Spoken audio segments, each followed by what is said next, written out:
Eu gostaria de apresentar também alguns nomes de outros grandes santos da Igreja que tiveram um papel determinante nesta fase de evangelização dos bárbaros, que, como nós sabemos, levou aí cerca de 6 séculos, 600 anos. Né?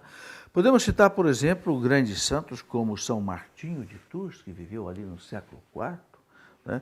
Faleceu no ano 397, já quase que na virada do século, e que foi bispo da Gália, na França, foi monge beneditino e que introduziu o monarquismo na França.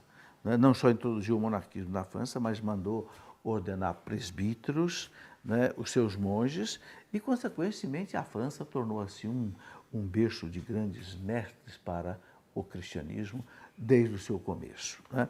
Outros grandes homens da Igreja que nós podemos citar nessa época, por exemplo, São Paulino de Nola, São Máximo de Turim, que morreu no ano de 465, também Santo Agostinho de Hipona, que nós já falamos dele, Santo Hilário de Poitiers, São Pedro Crisólogo e muitos outros santos.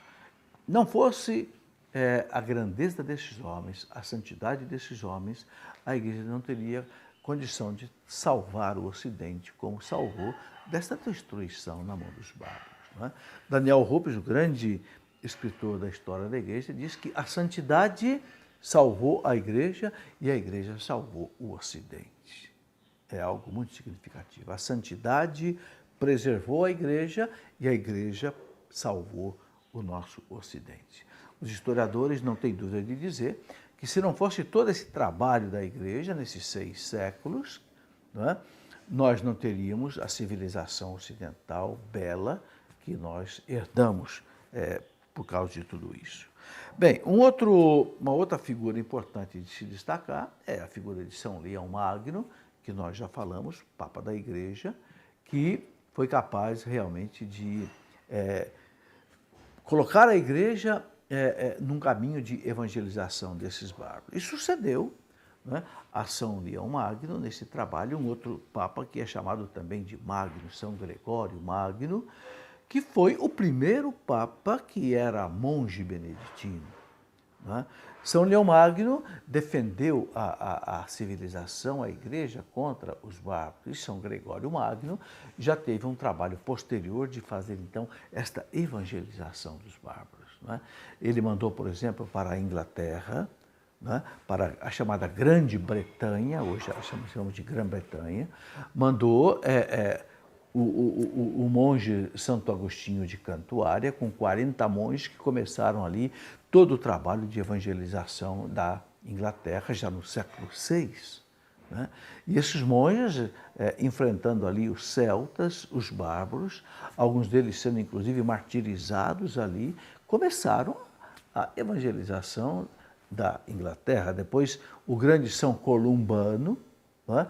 Por volta também do ano 600, um grande monge que fundou vários mosteiros ali na Inglaterra, começou toda a civilização ali da Irlanda, também da Escócia, né? Como também São Patrício, o grande São Patrício, tão venerado pelos ingleses, pelos escoceses. Né?